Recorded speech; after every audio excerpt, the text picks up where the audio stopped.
आपका स्वागत है हमारे YouTube चैनल सैनिक क्लास में। जैसा कि आपको पता है हम class 12 NCERT CBSE UP board सभी के बोर्ड के बारे में पढ़ा रहे थे, जिसमें के बारे में पढ़ते हुए हमने कल आपको बताया था कि वैद्युत धारिता क्या होती है, यानी व्हाट इज इलेक्ट्रिकल कैपेसिटेंस क्या होता है।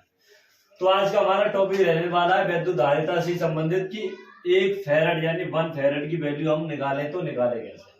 तो 1 फैराड क्योंकि हम जानते हैं कि वैद्युत धारिता का जो फॉर्मूला होता है या फिर कहें वैद्युत फॉर्मूला से जो मात्रा निकल के आता है धारिता का वो फैराड ही होता है। तो इसका मतलब जो है 1 फैराड की वैल्यू भी वैद्युत धारिता के फॉर्मूले से मिलेगी, यानी कि उसकी यूनिट किससे मिलेगी, फॉर्मूले से मिलेगी।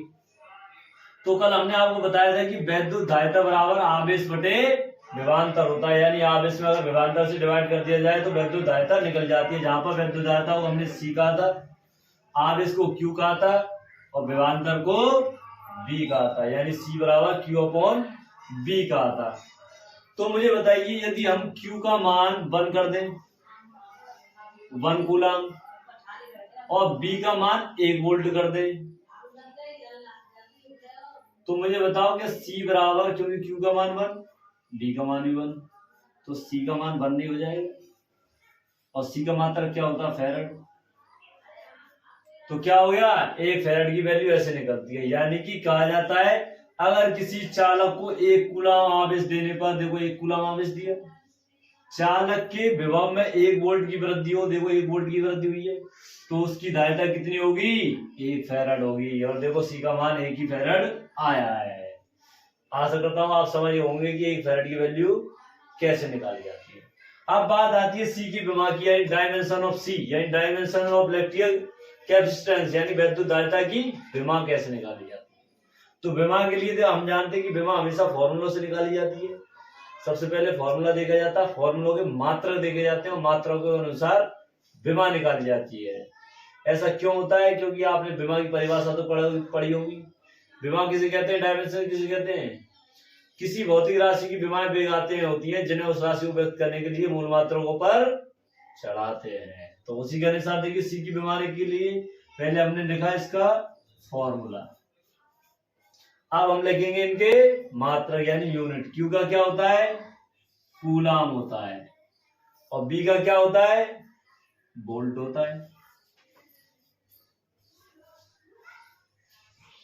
अब मुझे ये बताइए, नहीं अभी देखिए, Q तो Q हो गया।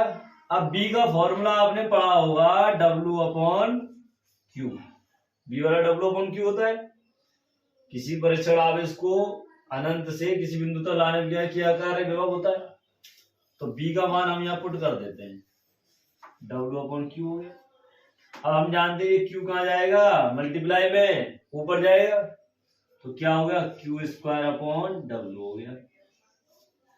अब मुझे बताइए Q बराबर क्या होता है, Q बराबर IT होता है, Q बराबर IT, यानी Q की अगर विभव निकालें I की A होती है और समय की T होती है, यानी Q की क्या हो गई, AT हो गई। तो AT लिख दिया हमने। अब क्योंकि Q का स्क्वायर है तो AT का भी स्क्वायर होगा। अपॉन हम जानते हैं कि जो W वर्ग होता है उसकी विभव mL/T/-2 ही होती है हमेशा। कोई भी कार्य हो, कोई भी ऊर्जा हो, किसी प्रकार की ऊर्जा हो, mL/T/-2 ही होता है। तो mL/T/-2 रख दिया, कार्य कीजिए। अब हम इसको सॉल्व करते हैं, तो देखिए A का स्क्वायर होगा A स्क्वायर और T का स्क्वायर होगा T स्क्वायर, और mL/T/-2 चल ही रहा है। ब्रैकेट लगाते जाइए क्योंकि विभव हमेशा ब्रैकेट में सॉल्व होती है, बड़े कोष्ठक में सॉल्व होती है। अब देखिए M को ऊपर ले जाइए -1 हो जाएगा, L को ऊपर ले जाइए -1 हो जाएगा, T को ऊपर ले जाइए प्लस का हो जाएगा। पहले से A स्क्वायर और T स्क्वायर दे ही रखे लोग। अब इसको हम सॉल्व करते हैं तो देखिए M -1 ही रहेगा, कोई जोड़ा नहीं है इसके साथ का, L के साथ का कोई नहीं है, लेकिन T और T हो गए T⁴ और A हो गया A स्क्वायर। ये हो गई आपकी विभव। यानी कि हम कह सकते हैं C की विभव क्या होती है, C की विभव होती है M-1 L-1 T⁴ A/2। ठीक है, तो कल हम आपको नेक्स्ट कंटेंट समझाएंगे। अगर आपको हमारे चैनल की वीडियो पसंद आई है तो उसको लाइक करें, शेयर करें और सब्सक्राइब करें। मिलते हैं नेक्स्ट वीडियो में। जय हिंद, जय भारत।